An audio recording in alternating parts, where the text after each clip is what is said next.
Assalamualaikum warahmatullahi wabarakatuh. Yang saya hormati Bapak Herpindo selaku dosen mata kuliah pengajaran berbicara. Terlebih dahulu perkenalkan nama saya Selvi Rahma Uktaviani dari kelas 07. Baik, pertemuan kali ini saya akan sedikit membahas mengenai rencana pelaksanaan pembelajaran daring di jenjang SMP dengan mata pelajaran Bahasa Indonesia di kelas 7 semester 1. Saya di sini membawakan materi pokok yaitu teks deskripsi dengan alokasi waktu 2 jam pertemuan atau 2 jadwal pertemuan. Masuk ke kompetensi inti. Yang pertama, siswa dapat menghargai dan menghayati ajaran agama yang dianutnya. Yang kedua, menunjukkan perilaku jujur kepada sesama, disiplin, tanggung jawab, peduli, toleransi, dan gotong royong, santun, percaya diri dalam berinteraksi kepada sesama maupun kepada guru secara efektif dengan lingkungan sosial dan alam dalam jangkauan pergaulan dan keberadaannya. Jadi ini lebih ke dalam lingkungan sekolah. Selanjutnya, memahami pengetahuan teknologi, seni, budaya terkait fenomena dan kejadian tampak mata. Yang terakhir, siswa dapat mencoba mengolah dan menyajikan dalam bentuk ranah konkret, yaitu menggunakan, mengurai, merangkai, memodifikasi, dan membuat. Dan juga menggunakan ranah abstrak, yaitu menulis, membaca, menghitung, menggambar, dan mengarang sesuai dengan yang dipelajari di sekolah dan sumber lainnya yang sama dalam sudut pandang teori. Masuk ke dalam kompetensi dasar. Kita akan mempelajari yang pertama, mengidentifikasi informasi dalam teks deskripsi tentang objek. Nanti kita akan mempelajari mengenai objek sekolah, tempat wisata, tempat bersejarah, dan suasana pentas yang didengar dan dibaca. Selanjutnya yaitu mempelajari dengan menelaah struktur dan unsur kebahasaan dari teks deskripsi tentang objek, yaitu seperti tadi sekolah, tempat wisata, tempat bersejarah, dan suasana yang didengar maupun dibaca. Untuk indikator pencapaian kompetensi sendiri, yang pertama, menentukan ciri umum teks deskripsi dari segi isi dan tujuan komunikasi pada teks yang dibaca dan didengar. Selanjutnya yaitu menentukan ciri teks deskripsi dari aspek kebahasaan pada teks yang dibaca maupun yang didengar. Selanjutnya, siswa menentukan jenis teks deskripsi pada teks yang akan dibaca dan didengar. Masuk ke materi selanjutnya, yaitu siswa dapat merinci bagian-bagian struktur teks deskripsi, yaitu menentukan bagian identifikasi dan deskripsi pada bagian teks deskripsi yang disajikan. Nanti akan diberikan contoh teks deskripsi dan siswa akan menjelaskan bagian-bagiannya. Termasuk ke menentukan variasi pola pengembangan teks deskripsi. Untuk pada pertemuan kedua, yaitu yang pertama menentukan isi teks deskripsi objek. Objeknya seperti tadi ya, masih dalam bentuk sekolah, tempat wisata, tempat bersejarah, tempat suasana. Selanjutnya yaitu menyajikan data atau gagasan kesan dalam bentuk teks deskripsi mengenai objek yang akan disajikan. Selanjutnya, indikator yang dicapai oleh siswa yang pertama memetakan isi teks deskripsi mengenai topik dan bagian-bagiannya. Selanjutnya, siswa akan menjawab pertanyaan isi teks deskripsi yang akan diberikan oleh guru. Selanjutnya, siswa merencanakan penulisan teks deskripsi. Nanti akan ada tugas untuk membuat atau menulis teks deskripsi dengan memperhatikan pilihan kata, kelengkapan, struktur, dan kaidah penggunaan kata atau kalimat, tanda baca, dan ejaan. Selanjutnya, siswa menyajikan secara lisan teks deskripsi dalam konteks konten YouTube dengan mendeskripsikan objek. Nanti akan disajikan, siswa akan membuat sebuah konten atau video dan di-upload di konten YouTube atau dengan mendeskripsikan objek. Seperti itu pada pertemuan kedua. tujuan pembelajaran dari teks deskripsi ini pada pertemuan pertama, yaitu yang pertama, merinci bagian-bagian struktur teks deskripsi. Nanti akan dijelaskan apa itu definisi teks deskripsi, ciri-ciri, kaidah kebahasaan, seperti itu. Yang kedua, menentukan bagian identifikasi dan deskripsi bagian pada teks deskripsi yang disajikan. Selanjutnya pada pertemuan kedua, siswa dapat menentukan variasi pola pengembangan teks deskripsi. Selanjutnya, siswa dapat menelaah bagian teks deskripsi sesuai bagian pada teks deskripsi yang disajikan. Untuk materi pembelajarannya sendiri akan dibagi menjadi 3. Yang pertama, materi pembelajaran reguler, pembelajaran pengayaan, dan pembelajaran remedial. Nanti kita belajar lebih dahulu mengenai pengertian teks deskripsi, jenis teks deskripsi, tujuan komunikasi teks deskripsi, pola pengembangan isi pada teks deskripsi. Nanti akan ada soal, nanti akan dinilai oleh guru. Dan apabila siswa memenuhi KKM yaitu 75 akan ikut dalam materi pembelajaran pengayaan, dan apabila di bawah KKM atau di bawah 75 itu akan mengikuti materi pada pembelajaran remedial. Sebenarnya itu sama, hanya saja teksnya akan berbeda, seperti itu. Jadi yang membedakan itu teks yang akan diberikan kepada siswa. Untuk metode pembelajaran yang pertama dan kedua itu yaitu membedah pembelajaran kooperatif. Hanya saja pertemuan pertama itu akan menggunakan tipe jigsaw. Media atau alat dan bahan pembelajaran. Medianya sendiri itu seperti ini, akan menggunakan Zoom Meeting.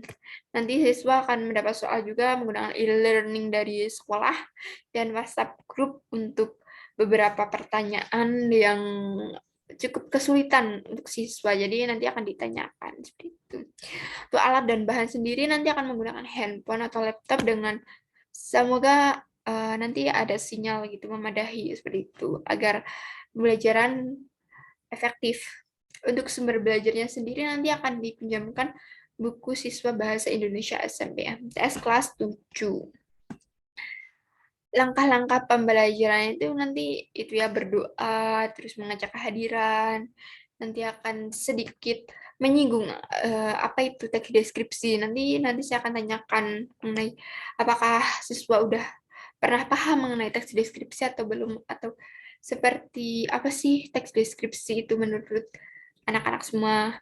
Untuk alokasi waktunya sendiri itu 10 menit. Eh, untuk inti dari mata pelajaran ini itu nanti akan dibuat kelompok menjadi 4 sampai 5 orang dengan alokasi waktu itu 90 menit untuk mengerjakan itu peserta didik mengerjakan bagaimana variasi pola tersebut, bagaimana teks deskripsi itu akan dikembangkan. Nanti ini juga ada kelompok menjadi 8 kelompok sama terdiri dari 4 sampai 5 orang. Itu saja RPP yang sedikit saya singgung. Saya akan memberikan sedikit apa itu teks deskripsi, sedikit menjelaskannya. Baik, apa itu teks deskripsi?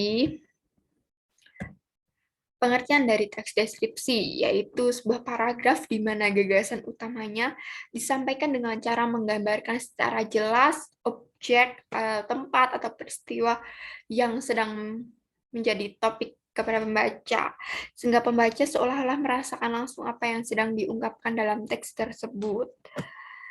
Selanjutnya, ini ciri-ciri teks deskripsi. Yang pertama itu paragraf deskripsi menggambarkan sesuatu, menggambarkan benda, situasi, dan kondisi tempat, seperti itu. Yang kedua, paragraf yang digambarkan dijelaskan secara sangat jelas dan rinci serta melibatkan kesan indera. Yang ketiga, pembaca teks deskripsi seolah-olah merasakan langsung apa yang sedang dibahas di dalam teks tersebut. Jadi lebih bisa merasakan dalam otak kita tuh udah dibayangkan teks deskripsi atau pola atau objek yang digambarkan teks deskripsi itu kita bisa seolah-olah bisa merasakan, bisa melihat seperti itu. Yang keempat yaitu teks deskripsi menjelaskan ciri-ciri fisik objek seperti bentuk, ukuran, warna, atau ciri-ciri psikis keadaan suatu objek dengan rinci. Masuk ke struktur teks deskripsi. Yang pertama identifikasi, yaitu penentu identitas seseorang, benda atau sebagainya. Sedangkan klasifikasi yaitu penyusunan bersistem dalam kelompok menurut kaidah atau standar yang ditetapkan. Yang terakhir yaitu deskripsi bagian. Pada deskripsi bagian ini berisi gambaran-gambaran bagian dalam teks tersebut. Jadi teks deskripsi itu ada 3 jenis. Yang pertama teks paragraf deskripsi subjektif atau yaitu suatu paragraf deskripsi yang menggambarkan objeknya menurut kesan yang dimiliki oleh penulis teks. Jadi nanti penulis lihat sesuatu benda atau situasi dan penulis itu menulis dengan gambaran menurut kesan penulis itu, menurut yang dilihat penulis itu. Kesan kan pribadi seorang kesannya berbeda-beda. Jadi ini bisa merasakan dengan penulis yang berbeda juga. Masuk ke teks paragraf spatial, yaitu objek yang digambarkan hanya berupa tempat, benda, ruang, dan lainnya. Ini belum spesifik kalau paragraf spatial. Masuk ke paragraf objektif, yaitu objek digambarkan apa adanya menurut keadaan objek yang sebenarnya tanpa menambahkan opini dari penulis itu sendiri. Maksudnya itu, semisal bentuknya bulat, ya bentuk bulat. Semisal kecil-kecil, ya kecil-kecil. Jadi tidak ada tambahan seperti itu.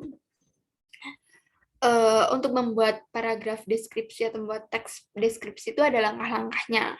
Yang pertama menentukan tema atau objek yang akan dibahas. Selanjutnya menentukan tujuan. Jadi kenapa kita menulis teks deskripsi mengenai gunung gitu? Kenapa harus ada tujuan? Yang ketiga, kumpulkan data-data dan lakukan pengamatan langsung mengenai objek yang akan dibahas.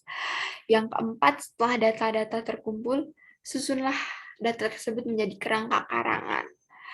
Apabila kerangka karangan sudah jadi, itu bisa dikembangkan menjadi teks deskripsi yang sesuai dengan topik. Ciri-ciri atau kaidah kebahasaan teks deskripsi itu yang pertama menggunakan kata benda sesuai dengan topik yang dideskripsikan seperti sekolah, rumah, guruku, teman saya, buku, novel, angin gitu, novel hujan gitu. Selanjutnya menggunakan frasa yang mengandung kata benda. Contohnya seorang kepala sekolah yang rendah hati. Selanjutnya mengandung kata sifat yang bersifat menggambarkan, seperti satu siswa rajin, dua kaos kaki putih, buku biru, seperti itu. Masuk ke selanjutnya yaitu mengandung kata kerja transitif untuk memberikan informasi subjek, seperti siswa itu mengenakan seragam putih biru, dan sebagainya. Selanjutnya mengandung kata kerja atau perasaan pendapat dengan tujuan mengungkapkan pandangan pribadi penulis mengenai subjek. Seperti saya pikir itu adalah kucing cerdas, saya yakin buku itu murah. Selanjutnya mengandung kata keterangan untuk memberikan informasi tambahan mengenai objek, seperti dengan cepat, di rumah, di kantin, di sekolah, dan sebagainya.